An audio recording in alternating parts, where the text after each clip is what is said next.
سورہ ابراہیم کی آیت نمبر 22، سورہ ابراہیم کا 4واں رکوع اور 13ویں پارے کا 16واں رکوع۔ اللہ رب العالمین نے ارشاد فرمایا، وَقَالَ الشَّيْطَانُ لَمَّا قُضِيَ الْأَمْرُ، اور شیطان کہے گا جب فیصلہ ہو چکے گا اور حساب سے فراغت ہو جائے گی، جنتی جنت کا اور جہنمی جہنم کا حکم پا کر جنت اور جہنم میں داخل ہو جائیں گے، اور جہنمی شیطان پر ملامت کریں گے اور اس کو برا کہیں گے کہ بد نصیب تو نے ہمیں گمراہ کر کے اس مصیبت میں گرفتار کیا۔ وقال الشیطان لما قضی الامر، اور شیطان کہے گا جب فیصلہ ہو چکے گا، جنتی جنت میں پہنچ چکے اور جہنمی جہنم میں پہنچ جائیں گے تو وہ شیطان کو برا کہیں گے۔ تو اس کے جواب میں شیطان یہ کہے گا، ان اللہ وعدکم وعد الحق، بے شک اللہ نے تم کو سچا وعدہ دیا تھا۔ اللہ تعالیٰ نے یہ فرمایا کہ مرنے کے بعد پھر اٹھنا ہے، آخرت میں نیکیوں اور برائیوں کا بدلہ ملے گا۔ اللہ کا وعدہ سچا تھا، سچا ہوا۔ وَوَعَدتُّكُمْ فَأَخْلَفْتُكُمْ، اور میں نے جو تم کو وعدہ دیا تھا وہ میں نے تم سے جھوٹا کیا۔ میں نے تم سے یہ کہا تھا کہ مرنے کے بعد اٹھنا نہیں ہے، نہ نیکیوں پر ثواب ملنا ہے، نہ برائیوں پر عذاب ملنا ہے، نہ جنت ہے نہ جہنم ہے۔ میں نے یہ کہا تھا تو میں نے تم سے جھوٹا وعدہ کیا تھا۔ وَمَا كَانَ لِيَ عَلَيْكُمْ مِنْ سُلْطَانٍ إِلَّا أَنْ دَعَوْتُكُمْ، اور میرا تم پر کچھ قابو نہ تھا مگر یہی کہ میں نے تم کو بلایا، تمہیں دعوت دی، فَاسْتَجَبْتُمْ لِي، تم نے میری مان لی۔ شیطان یہ کہے گا کہ میں نے تمہیں اپنے اتباع پر مجبور نہ کیا تھا، مجھ میں اتنی طاقت نہ تھی کہ میں تمہیں زبردستی گناہوں کی طرف اور کفر کی طرف لے جاتا۔ میں نے تو صرف تمہیں مشورہ دیا، تمہیں اپنی طرف بلایا اور تم نے میری بات مان لی۔ دوسری بات، شیطان یہ کہے گا کہ میں نے جو تمہیں باتیں کہیں اور جو تم سے وعدے کیے کہ مرنے کے بعد اٹھنا نہیں ہے، قیامت قائم نہیں ہوگی، نہ جنت ہے نہ جہنم ہے، تو ان باتوں پر میں نے تمہارے سامنے کوئی حجت، کوئی برہان، کوئی دلیل پیش نہیں کی تھی، تو تم نے بغیر دلیل کے، بغیر حجت و برہان کے میری باتیں مان لی اور میرے بہکاوے میں آ گئے۔ حالانکہ اللہ تعالیٰ نے تم سے فرمایا تھا شیطان کے بہکائے میں نہ آنا۔ اللہ تعالیٰ کے رسول اللہ کی طرف سے دلائل لے کر تمہارے پاس آئے، انہوں نے حجتیں پیش کی، برہانے قائم کی، دلائل دیے، تو تم پر خود لازم تھا کہ تم رسولوں کی پیروی کرتے اور ان کے روشن دلائل اور معجزات ظاہرہ سے باہرہ سے منہ نہ پھیرتے اور میری بات نہ مانتے اور میری طرف تم توجہ نہ کرتے، مگر تم نے ایسا نہ کیا۔ محترم پیارے بھائیوں، اللہ رب العالمین محشر کی شرمندگی سے محفوظ فرمائے۔ شیطان جب یہ کہے گا تو لوگوں کو بہت شرمندگی ہوگی، اور بات بھی دیکھیں بالکل حقیقت ہے کہ شیطان ہمیں نماز سے یا ایمان سے روکنے کا صرف وسوسہ دیتا ہے، مشورہ دیتا ہے۔ اگر ہم نماز کے لیے جانا چاہیں تو نہ وہ ہمارے پاؤں پکڑ سکتا ہے، نہ ہمیں وہ روک سکتا ہے، صرف وہ وسوسہ دیتا ہے، یہ کام کر لیں، وہ کام کر لیں۔ افسوس ہم اس کی بات مان لیتے ہیں اور گناہوں بھری زندگی گزارتے ہیں۔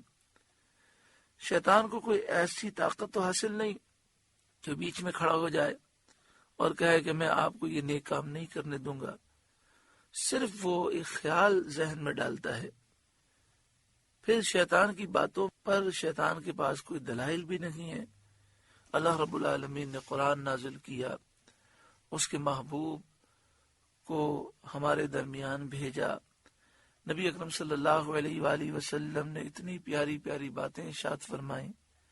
پھر ہم اپنی آنکھوں سے دیکھ رہے ہیں کہ جب ہم اللہ اور اس کے رسول کی فرمانبرداری کرتے ہیں، عبادت کرتے ہیں، اچھی زندگی گزارتے ہیں، کتنا سکون ملتا ہے، کتنا چین نصیب ہوتا ہے، کیسی غیبی مدد ہوتی ہے، کیسی برکتیں ہوتی ہیں۔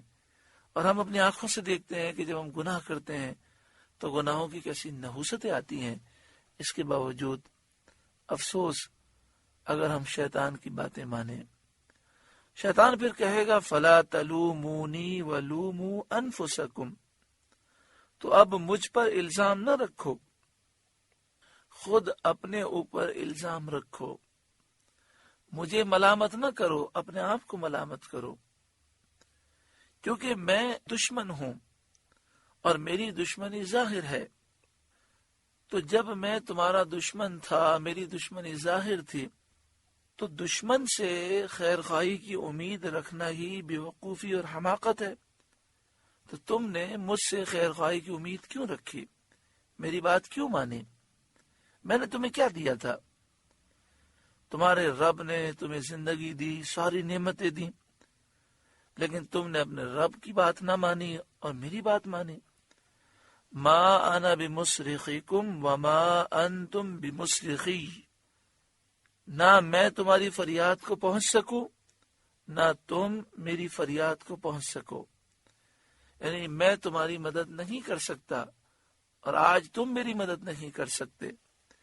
انی کفرت بما اشرکتمونی من قبل، وہ جو پہلے تم نے مجھے شریک ٹھہرایا تھا میں اس سے سخت بیزار ہوں۔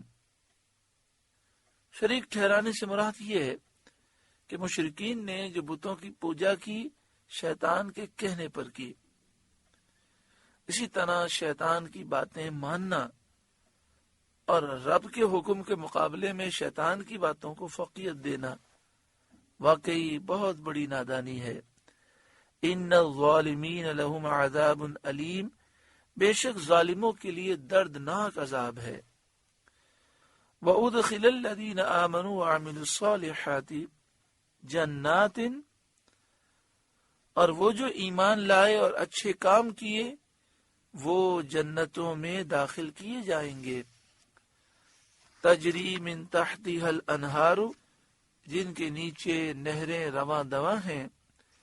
خالدین فیہا، ہمیشہ ان میں رہیں گے۔ بِإِذْنِ ربہم، اپنے رب کے حکم سے۔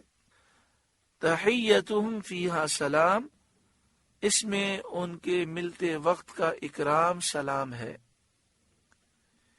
یعنی ان کی تعظیم سلام کے ساتھ کی جائے گی، ان کو عزت بخشی جائے گی۔ اللہ تعالی کی طرف سے سلام انہیں ملے گا، فرشتوں کی طرف سے، اور آپس میں ایک دوسرے کی طرف سے ان کے لیے سلام ہے۔ أَلَمْ تَرَ كَيْفَ ضَرَبَ اللَّهُ مَثَلًا كَلِمَةً طَيِّبَةً، کیا تم نے نہ دیکھا اللہ نے کیسی مثال بیان فرمائی پاکیزہ بات کی، یعنی کلمہ توحید کی۔ اللہ تعالیٰ نے کیسی مثال بیان فرمائی کہ جب کوئی شخص کافر ہو اور کلمہ طیبہ پڑھے، کلمہ توحید پڑھے، مسلمان ہو جاتا ہے، پھر مسلمان ساری زندگی اس کلمے سے پیار کرتا ہے اور اس کلمے کا نور اس کے لیے قبر اور آخرت میں بھی نور کا باعث ہوتا ہے۔ تو فرمایا اللہ تعالیٰ نے اس پاکیزہ بات کی، اس پاکیزہ کلمے کی کیسی مثال بیان فرمائی۔ کَشَجَرَةٍ طَیِّبَةٍ، جیسے پاکیزہ درخت، اصلها ثابت، جس کی جڑ قائم ہے، وفرعها فی السماء، اور شاخیں آسمان میں ہیں۔ کلمہ ایمان کی مثال ایک ایسے درخت سے بیان کی گئی کہ جس کی جڑیں زمین میں بہت مضبوط ہوں اور قائم ہوں، دور دور تک پھیلی ہوئی ہوں، اور تنا انتہائی طویل ہو، اور اس کی شاخیں آسمان میں پھیلی ہوئی ہوں۔ تو یہ ایسا درخت ہے جو ہر وقت پھل دے گا، ہر وقت سرسبز و شاداب رہے گا۔ اسے پانی نہ بھی دیا جائے تو اس کی جڑیں دور دور تک پھیلی ہوئی ہیں، وہ خود ہی پانی حاصل کر لیتی ہیں۔ ایسے ہی کلمہ ایمان ہے کہ اس کی جڑ مومن کے دل کی زمین میں ثابت اور مضبوط ہوتی ہے، اور اس کی شاخیں یعنی نیک اعمال آسمان میں پہنچتے ہیں، اور اس کے ثمرات برکت اور ثواب ہر وقت حاصل ہوتے ہیں۔ آپ سے گزارش ہے کہ قرآن کے اس پیغام کو آگے پہنچا کر ثواب جاریہ حاصل کریں۔